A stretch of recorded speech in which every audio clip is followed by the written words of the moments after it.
Patty, thank you so much for joining me this morning. Welcome to the club. I really appreciate you being here and kind of giving us your story. Can you just kind of break down for us, how did you get started in this industry, and what are you doing today? All right. Well, I got started in the industry because I married my husband. Hmm. The business is actually his family business. His Hmm. father started it a long time ago with his uncle. Hmm. And as the kids grew up, they worked with the dad and the uncle. And then my husband actually started when he was 10. Oh, wow. And he was actually changing tires under semis in fleet parking lots, and he was the fastest person to get the tires off, and then the guys would come in, put them all on, and he'd be running to the next two trucks until he got stopped by one of the security people at the fleet parking lot, and he's like, you can't have this kid here. And he's like, this kid knows more than you do, so if you want, we can have a contest and see if you can take him off faster than he Oh can. my God. So then they let him do it. So that was nice. So it Man, was that's kind of cool. fantastic. So obviously you didn't grow up in this industry, and I'm guessing it's not something that, as a little girl, you thought maybe one day you'd get into. So once you did get started, how did it sink its hooks into you? Obviously, you've now been in the industry for a while. Yes. I personally have owned the company for 20 years. And my husband had it prior to me, and his dad had it prior to him.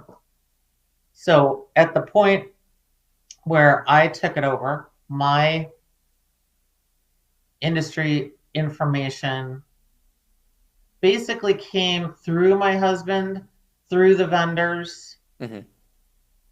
and I'm pretty adept to learning on the go, so that doesn't bother me. But the difficulty comes when the vendor walks into the shop and they're like, where's John? And John goes, Patty's in her office. Uh, And they go right to John.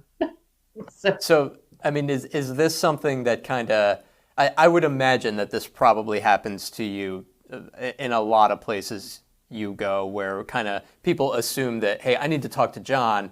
Really, they need to be talking to you, but they don't realize this. They don't know any better. Maybe that's because there just aren't a lot of female owners in this industry. How has that kind of impacted your time here? I mean, how does that approach kind of how you work in this industry, and how Quality Tire operates?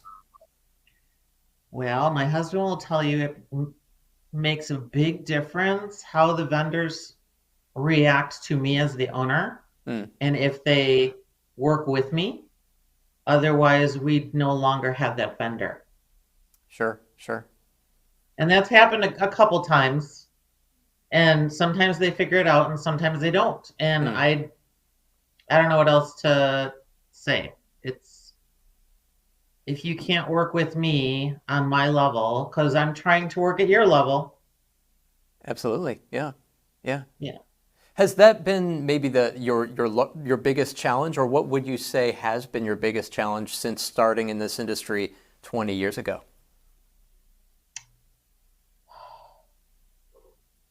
I would still say that the biggest challenge is more vendor related, Mm. but also when I'm trying to hire staff, they just think I'm HR.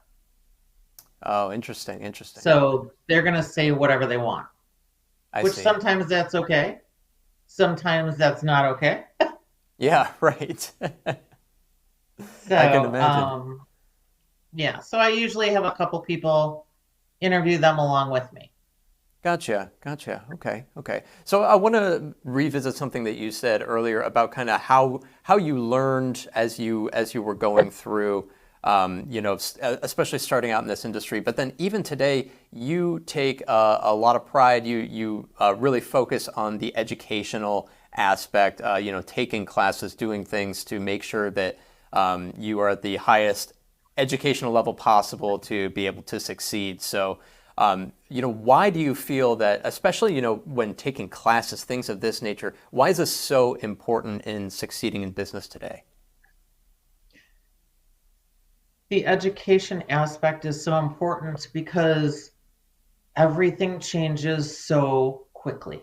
Hmm. There's no item that you can put on the list for tires, automotive, whatever, from 20 years ago to today that hasn't changed. Hmm.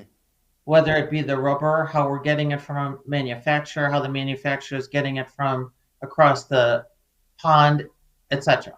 Yeah.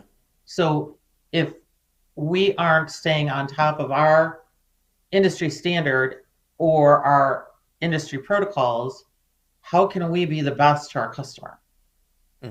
Just because Discount Tire has their training that they do, doesn't mean that our training is exactly the same as their training. Hmm. Because a Sure. lot of times in the bigger box stores, they're so regimented to their own training that they forget about the fact that there's a state requirement that says TPMS has to be on tires. Mm.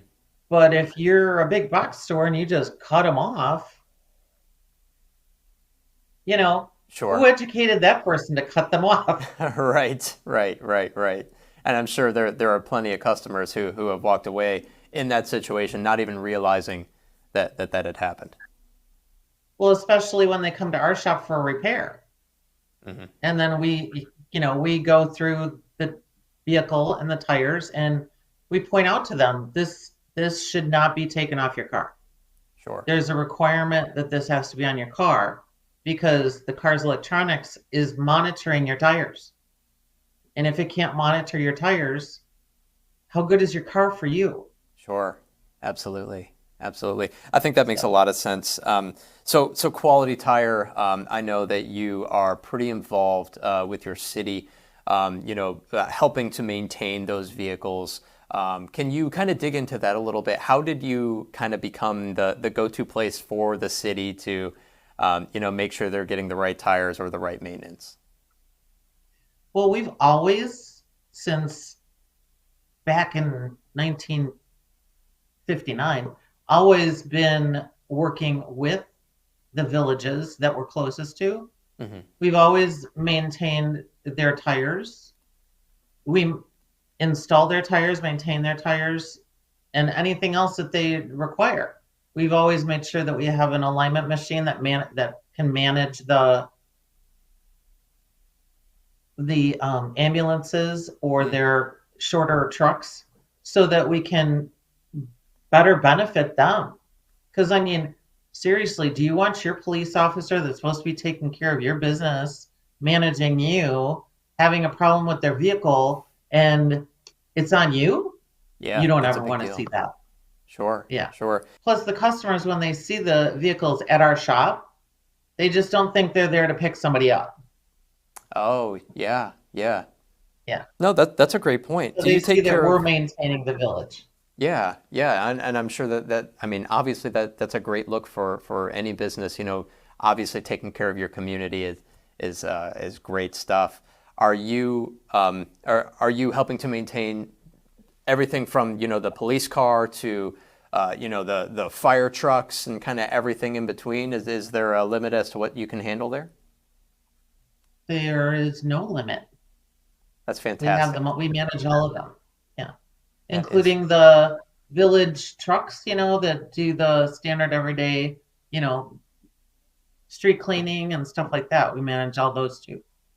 And are you doing a fair amount of commercial work in addition to the passenger car and your typical consumer coming in?